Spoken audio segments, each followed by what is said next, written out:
Praise the Lord. सबको जय मसीह की। कैसे हैं आप लोग? परमेश्वर ने आज का दिन दिए और परमेश्वर ने सुरक्षा प्रदान की, पूरे घराने को संभाला। परमेश्वर को बहुत बहुत धन्यवाद देते हैं। उनकी खुशी और आनंद से हमेशा भरते रहें। वचन पढ़ेंगे, पहले प्रार्थना करें। महान अनुग्रहकारी पिता परमेश्वर, वचन पढ़ते हैं, गहरी बातें बताए और आपकी महिमा हो प्रभु जी, और आपकी योजनाएं प्रभु जी हमारे जीवन में, प्रत्येक जीवन में लागू होने पाए। प्रत्येक जीवन को आपके हाथों में सौंपते हैं। सारा गौरव आदर महिमा आपको देते हैं। उद्धारकर्ता यीशु मसीह के नाम से मांगते हैं, आमीन। वचन पढ़ेंगे मत्ती 13 अध्याय 1 पद से 9 पद तक। उस दिन यीशु घर से निकलकर झील के किनारे जा बैठा और उसके पास ऐसी बड़ी भीड़ इकट्ठा हो गई कि वह नाव पर चढ़ गया और सारी भीड़ किनारे पर खड़ी रही। और उसने उनसे दृष्टांतों में बहुत सी बातें कहीं। एक बीज बोने वाला बीज बोने निकला। बोते समय कुछ मार्ग के किनारे गिरे और पक्षियों ने आके उन्हें चुग लिया।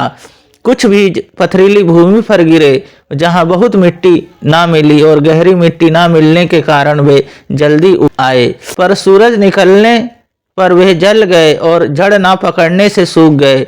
कुछ बीज झाड़ियों में गिरे और झाड़ियों ने उन्हें बढ़कर उन्हें दबा डाला।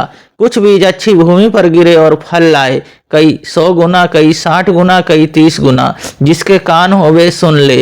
इस वचन को पढ़े जाने को परमेश्वर आशीष दे। यीशु कहते हैं फल लाओ, हमें फल लाना है। जब हमने यीशु मसीह पे विश्वास कर लिया, यीशु मसीह को अपना जीवन दे दिया है, तो हमें फल लाना है। 4 तरह की भूमि है। एक है मार्ग के किनारे वाली भूमि, एक है पथरीली भूमि, एक है झाड़ियों वाली भूमि, एक अच्छी है भूमि। अच्छी भूमि में 100 गुना फल लगा, 60 गुना फल लगा, 30 गुना फल लगा। इसी तरह हमारे जीवन में फल लगे। वचन के अनुसार हम जिएं। वचन के अनुसार जब हम जीवन जीते हैं, वचन के अनुसार जब हम चलते हैं, तो परमेश्वर हमारे जीवन में कार्य करते हैं। अपनी उपस्थिति, अपनी सामर्थ्य और अपने आनंद से भरते हैं। दूसरी बात है, हमें निर्भर हो जाना है। जब हम यीशु मसीह पर निर्भर हो जाते हैं, जब हम अपना जीवन यीशु मसीह को दे देते हैं, उनके अनुसार जब जीते हैं, तो परमेश्वर हमारे जीवन में बड़ा कार्य करते हैं। चाहे लोग कितना भी सताएं, चाहे लोग कितना ही परेशान करें, चाहे लोग कितना भी हमसे विरोध करें, पर हम नहीं डरेंगे। क्यों? क्योंकि यही झाड़ियां हैं। क्योंकि हमने परमेश्वर पर विश्वास कर लिया। शैतान अपनी चाहे कितनी योजना बनाए, उन योजनाओं से हम नहीं डरेंगे, क्योंकि यही झाड़ियां हैं, यही सताव है जो फल नहीं लाने देता। तो हमें क्या करना? अच्छी भूमि बनना है।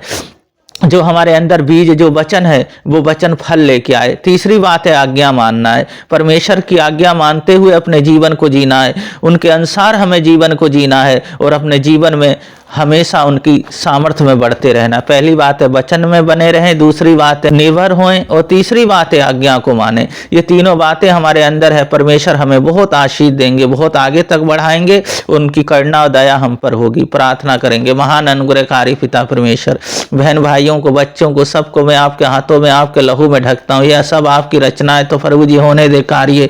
प्रभु जी फल लगने पाए। प्रभु जी 100 गुना फल चाहते हैं। इसी तरह प्रभु जी आप में बने रहें। हर दुर्बल, हर बीमारी से बचा के रखें और आपके अभिषेक में बढ़ने पाए। रोजगार, बिजनेस प्रभु जी मैरिज होना है, अच्छा पार्टनर दे। कोर्ट केस यीशु मसीह आपके नाम से प्रभु जी चले जाए और प्रभु जी इनके पक्ष में आने पाए, जीतने पाए। पिता, पुत्र और पवित्र आत्मा के नाम पे ने आशीष करते हैं। सारा गौरव आदर महिमा आपको देते हैं। उद्धारकर्ता यीशु मसीह के नाम से मांगते हैं, आमीन।